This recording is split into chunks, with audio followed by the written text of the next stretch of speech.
Hey everybody, it's your old pal Steve Moore here, owner of Run More, this fabulous brick and mortar running shop located in Westminster, Maryland. Got a little 2 for Tuesday here for you today. We have the new Brooks Beast 24 and the new Ariel 24.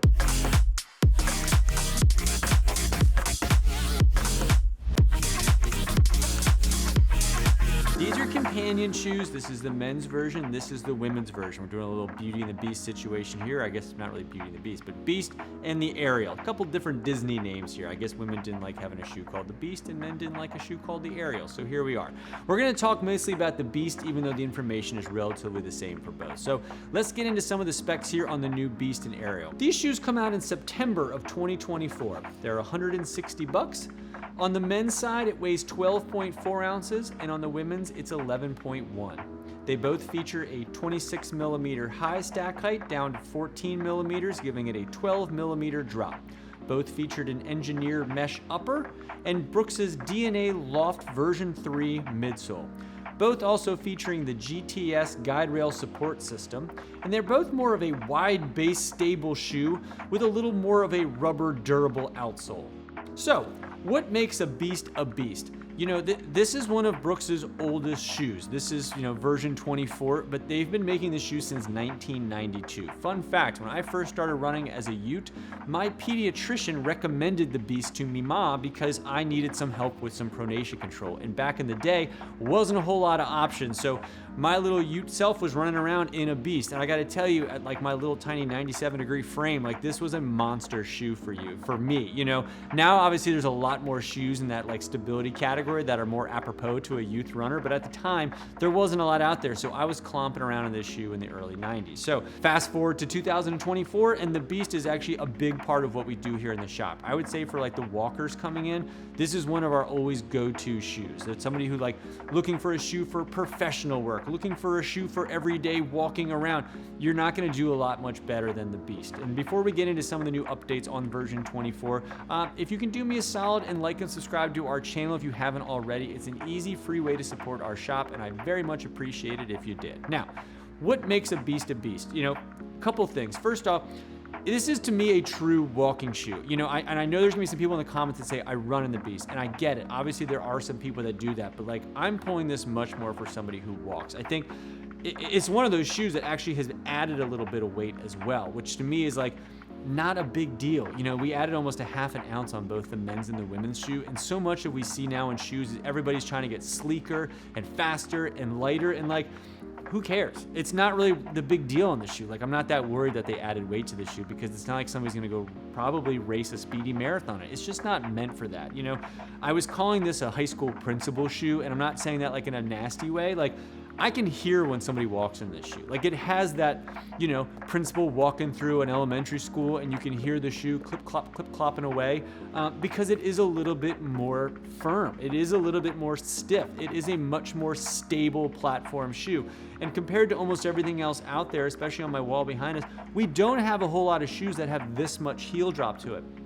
So much of what everybody's doing now is kind of dropping their heels down from 10 to 8 and 8 to 6 and kind of trying to find that sweet spot, and everybody seems to be going lower.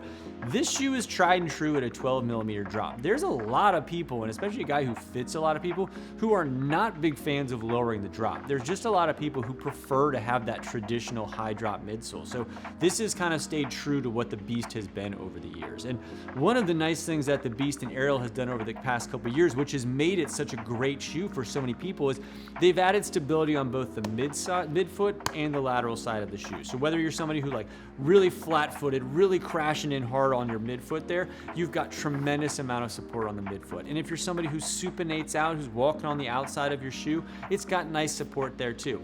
Fun fact, during COVID, I was dealing with a lot of hip stuff. I wore a pair of Beast to work for like almost a full year. My work shoes were a Beast because I was just trying to find something that kind of took away some of my hip pain.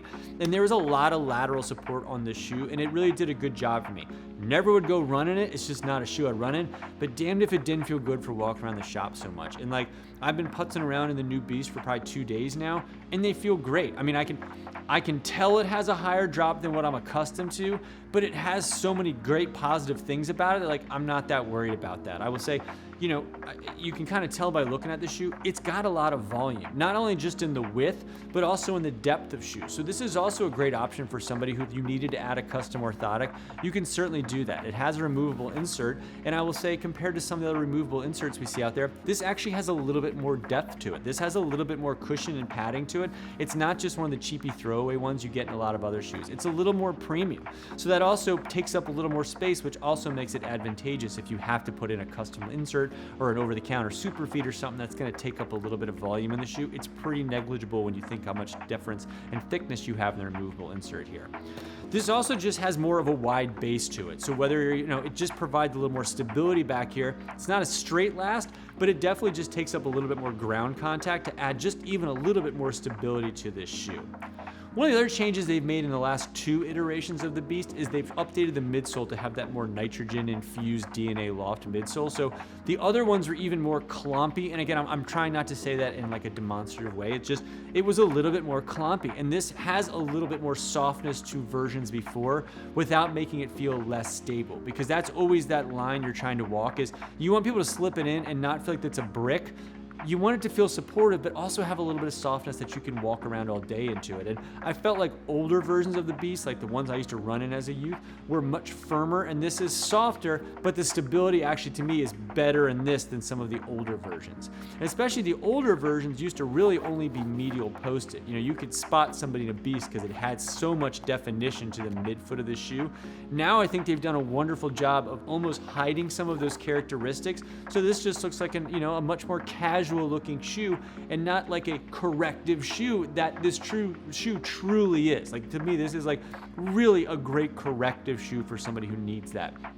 We did a video last year on big guy certified shoes for people that like maybe a little bit bigger in stature and frame, that need a shoe that's going to take a lot of abuse. Whether you're just hard on your feet, you're hard on your shoes, you're just hard on your body, this is a great shoe that's going to kind of stand the test of time. One of the jokes I make here in the shop all the time because I'm so hilarious is it's called the Beast because it's a freaking beast. This thing is a tank. You know, you can wear this shoe for a long period of time, and we've had people come in that are like Beast 18s, Beast 20s, and they're like, still feels great, tread still looks good. Like, it's a tank. So adding weight, making some of those little changes don't mean a whole lot to me because I just think for what this shoe is intended for, those little characteristics aren't a huge deal.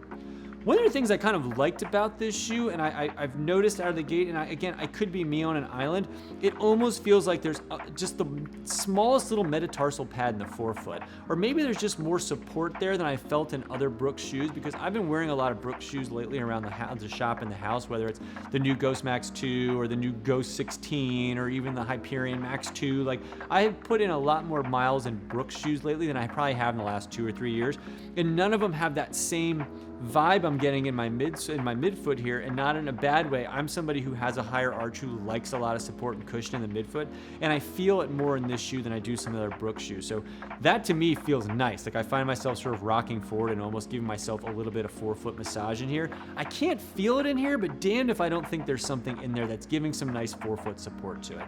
And maybe it's just the fact that I just don't wear shoes with such a high drop, but it just fits my foot very well. On the only small negative that I came back with on this shoe is I almost think the width on this shoe is so nice through the midfoot, but I almost need a little more break-in for my pinky toe. That's the only thing that's causing me a little trepidation on the fit factor of this, is that where it's wide to me is much more here and not so much on the forefoot. So this might be a Brooks shoe that I might oscillate between a standard and a wide. It's like, I instead of a 2E, I need like an E, which isn't a thing, but I feel like I'm right between widths on this, where ironically, the Ghost Max 2, all that stuff, I'm a standard D and wouldn't even think about upgrading to a wide option. But I guess that's one of the nice reasons why this shoe is made in a standard, a wide, and an extra wide. So, you have that option to play around with widths. And here at Run More, we stock this shoe in all widths because we kind of need it. We like having the versatility to pull it for different people because we do move a lot of this shoe because it's a tank. It's an awesome shoe. Just keep that in mind, that you might like when in doubt between widths, maybe round up. That's my suggestion on that. And one of the other nice things that they've done on the shoe is they've made it an all black option. I really like this for just casual, but people that are looking for a professional option, this does come in a blackout. So you can throw it on with a pair of dress clothes and go around do your business and not stand out like, hey, I'm the guy wearing athletic shoes to work. You might be able to blend in a little bit more and make sure you're taking care of your feet if you're somebody who's dealing with plantar fasciitis or whatever else that you need that might need a little bit more arch support. So there you have it, the new Brooks Beast and Ariel, available in September of 2024. If you've been a longtime Beast person, or if you go back to like the original Beast like I used to do, let me know down in the comments below if you're somebody who used to run in this shoe. I'd love to see people's feedback if this is more of a walker for you or more of a runner, because I would say here in the shop, more walker, but curious what your thoughts are out there. And if you're in the greater Westminster area, stop on by and say hello. And of course, if you want to purchase this fine product, we'll have a link down below, and if you enter promo code RUNMORE, just one word, RUNMOORE, you'll save 10% and we'll ship it out for free. There you have it. Happy running, and hopefully we'll see you around town.